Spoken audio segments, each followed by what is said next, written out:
আসসালামু আলাইকুম। আপনারা অনেকে হয়তো জানেন যে বর্তমান সময়ের জ্বালানি সংকটের উত্তরণ বা তা মোকাবেলায় শিক্ষা মন্ত্রণালয় তার একাডেমিক কার্যক্রম সপ্তাহে ৩ দিন অনলাইন এবং ৩ দিন আহ, সরাসরি উপস্থিত হয়ে শিক্ষা কার্যক্রম পরিচালনার উদ্যোগ নিতে যাচ্ছে। এখানে বিষয় হলো আমরা গত করোনা প্যান্ডামিকেও আসলে অনেকটা বাধ্য হয়েই অনলাইন ক্লাসের দিকে যুক্ত হয়েছিল। দুঃখের বিষয় হলো স্বাধীনতা একটা লম্বা সময়ের পরও জাতির জন্য উপকারী এবং প্রয়োজনীয় একটি শিক্ষা কাঠামো এবং সিলেবাস জাতিকে তথা শিক্ষার্থী এবং অভিভাবকদের উপহার দিতে পারেনি। সে ব্যর্থতা বয়ে বেড়ানোর মধ্যে দিয়েও আমরা নানান সময় সর্বপ্রথম নানান সংকটময় মুহূর্তে শিক্ষার উপর সর্বপ্রথম এক্সপেরিমেন্ট চালাই, ছুরি কাছে চালাই, যেটা আসলে খুব সহজ, এই জন্য হয়তো করে থাকে। আমরা জানি যে অনলাইন ক্লাসে বর্তমান দেশের যে আর্থ এবং পারিপার্শ্বিক অবস্থা সেটা অনেকটা কঠিন এবং ঠিকভাবে না করতে পারলে আত্মঘাতীও হতে পারে। কারণ বর্তমান সময়ে মানুষের যে আর্থ অবস্থা, সেক্ষেত্রে একটা শিক্ষার্থীর জন্য অনলাইন ক্লাসের সহায়ক হিসেবে একটি স্মার্টফোন বাজার থেকে নিতে গেলে ১৫ থেকে ২০ হাজার টাকা ব্যয় করার মতো সামর্থ্য থাকতে হবে। তাছাড়াও যদি সেক্ষেত্রে শিক্ষার্থী পরিবারে একাধিক হয় বা একাধিক প্রতিষ্ঠানে পড়াশোনা করে এমন হয়, সেক্ষেত্রে সেই ব্যয়টা আরও ৩ গুণ বা তার চেয়ে বেশি হয়ে যেতে পারে। সেটা একটি বিষয়। এছাড়াও শিক্ষার্থীদের মোবাইল ফোন ফোন অপব্যবহারের একটি বিষয় রয়েছে এবং সেটি এতই গুরুত্বপূর্ণ বা মারাত্মক যে অনেক অভিভাবক তার সন্তানকে স্মার্টফোন থেকে দূরে রাখার জন্য হলেও অন্তত স্কুলে পাঠায়, যে পড়াশোনা যাই করুক, যে অন্তত মোবাইল থেকে দূরে থাকবে ওই সময়টা। এটা একটি একটি লক্ষণীয় বিষয়।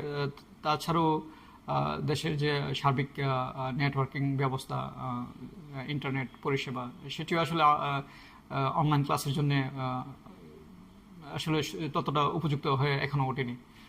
পার্বত্য জেলা, তাছাড়াও আমাদের একটি কোস্টাল জেলা আছে ভোলা, সমতলেও সব জায়গায় আসলে 4G বা অনলাইন ক্লাস করার মতো যে শক্তিশালী নেটওয়ার্ক ব্যবস্থা থাকা দরকার সেটি এখনো গড়ে ওঠেনি। এছাড়াও অনলাইন ক্লাস করার মতো যে দক্ষ জনশক্তি বা আমাদের শিক্ষক মণ্ডলী যারা আছেন, আমি শ্রদ্ধার সাথেই বলতেছি, এর মধ্যে অনেকেই হয়তো আছেন যে এইসব বিষয়ে খুব ভালো বুঝেন বা বিষয়টা চালিয়ে নিতে পারবেন, যদিও তার সংখ্যা খুবই নগণ্য। বৃহৎ অংশটাই আসলে এই বিষয়ে খুবই দুর্বল। এর পেছনে একাধিক কারণও রয়েছে। একাডেমিক ইয়ের অভাব, চর্চার অভাব, এছাড়াও পেশাগত দিক দিয়েও এই আইসিটির বিষয়ে, তথ্য প্রযুক্তির বিষয়ে খুব একটা দেওয়া হয় না। এবং যাদের নিয়োগ আজ থেকে ১০-১৫ বছর আগে, ওনারা আসলে ওই সময়টাতে আসলে তথ্য প্রযুক্তি খুব একটা দেখার বা ওই বিষয়ে জ্ঞান অর্জন করার সুযোগ হয়নি। ওই সময়টাতে তথ্য প্রযুক্তি ততটা এগিয়ে যায়নি। সেই হিসেবে সর্বপ্রথম আমাদের আসলে শিক্ষকদের অনলাইন ক্লাস নেওয়ার বিষয়ে দক্ষ করে গড়ে তোলাটা খুবই জরুরি, যদিও সেটি নিয়ে এখন পর্যন্ত খুব একটা কাজ করা হয়নি। সর্বশেষ যে শিক্ষক নিয়োগ হলো, ওইখানেও আসলে আসলে আইসিটির বিষয়ে খুব গুরুত্বপূর্ণ কোনো পরীক্ষার অংশ রাখা হয়নি। গতানুগতিক যে এমসিকিউ পরীক্ষা সেটি নেওয়া হয়েছে।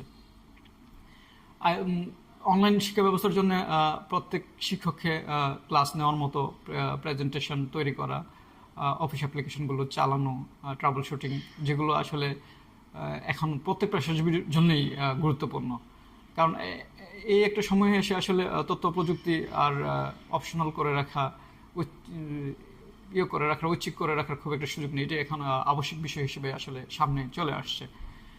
এখন আপনি একজন যে মুহূর্তে দেখা গেছে একজন শিক্ষক স্ক্রিনশট নিতে পারে না এবং ক্যামেরার সামনে গিয়ে কথা বলতে ভয় পায়, ওনাকে দিয়ে তো আসলে যদিও অফলাইনে ওনার শিক্ষা কার্যক্রম বা পড়ানোর বিষয়ে মান নিয়ে আমার কোনো প্রশ্ন নেই, কিন্তু অনলাইনে উনি তো এটা পারবে না বা পারার কথাও না, ওনারকে যদি ওইভাবে গড়ে তোলা না হয় বা ওই সুযোগ সুবিধা ওনাকে প্রদান করা না হয়, সে বিষয়টা বিবেচনা নেওয়া উচিত। আর তাছাড়াও মোবাইলের অপব্যবহার একটি গুরুত্বপূর্ণ বিষয়। এটি আসলে যে শিক্ষার্থীরা একবার স্মার্টফোন ব্যবহারে আসক্ত হয়ে পড়ে, তাদেরকে পরবর্তীতে স্মার্টফোন থেকে দূরে রাখাটা একটা কঠিন হয়ে পড়ে। সেক্ষেত্রে শিক্ষার্থীদের অনলাইন ক্লাস করতে গিয়ে যদি কেউ একটি চালু করে ইয়েতে মনোযোগী না থাকে, শিক্ষক তা তদারকি করাও খুব কঠিন হয়ে পড়ে। সার্বিক বিবেচনায় আমরা আসলে যদিও অনেকগুলো অনলাইন প্ল্যাটফর্ম শিক্ষাক্ষেত্রে বা বিভিন্ন কোর্সের বিষয়ে খুব সফলতার দেখাচ্ছে, সেক্ষেত্রে বিবেচনা করতে গেলে দেখা যাবে যে ওই ইনস্ট্রাক্টর বা সংশ্লিষ্ট প্রতিষ্ঠানের যে শিক্ষা দিয়ে থাকে তাদের পেশাদারিত্ব বা পেশাদারিক যে যোগ্যতা বা তাদের কর্মদক্ষতা, সেটা অনেকটা একটা ভালো লেভেলে, যেটা ওই শিক্ষা ব্যবস্থাকে পরিচালনা করার মতো যোগ্য করে তোলে। সেক্ষেত্রে আমরা যদিও জ্বালানি সংকট একটি বৈশ্বিক সংকট হিসেবে সামনে আসতেছে, এটি অবশ্যই একটি গুরুত্বপূর্ণ বিষয় এবং সরকার সেটি নিয়ে যথেষ্ট কনসার্ন। সেক্ষেত্রে আমরা মর্নিং স্কুল বা সকালবেলা স্কুলটাকে একটু প্রথম দিক থেকে শুরু করা, বা প্রয়োজনে সন্ধ্যা 7টার পর সকল অফিস, আদালত এবং শপিং মল বন্ধ করে দিয়ে, জরুরি সেবা এবং শিল্প ব্যতীত বন্ধ করে দিয়ে স্কুল প্রতিষ্ঠানের বিদ্যুৎ সরবরাহটা নিশ্চিত করা। কারণ আপনি পার্শ্ব শিক্ষার্থীর জন্য যেখানে 50টা ফ্যান চালাতে পারবেন না, সেখানে আসলে পার্শ্ব শিক্ষার্থী বাসায় থাকলে তারাও তো ফ্যান ইউজ করবে, লাইট ইউজ করবে, ওইখানেও তো বিদ্যুতের দরকার পড়বে। আমি জানি না ঠিক কোন যুক্তিতে এটা করা হয়েছে। তো আমি চাইবো সরকার যেন বিষয়টা বিবেচনায় রাখে এবং অনলাইন ক্লাসের বিষয়ে যে আমাদের সংকীর্ণতা এবং সীমাবদ্ধতাগুলো আছে সেগুলো নিয়ে কাজ করেন, এবং প্রত্যেক শিক্ষককে যেন অনলাইন ক্লাস নেওয়ার মতো উপযোগী করে গড়ে তুলতে যে প্রয়োজনীয় বিষয়গুলো আছে সেগুলো নিয়ে জরুরি ভিত্তিতে কাজ করেন। আশা করি সবাই ভালো থাকবেন। আল্লাহ হাফিজ।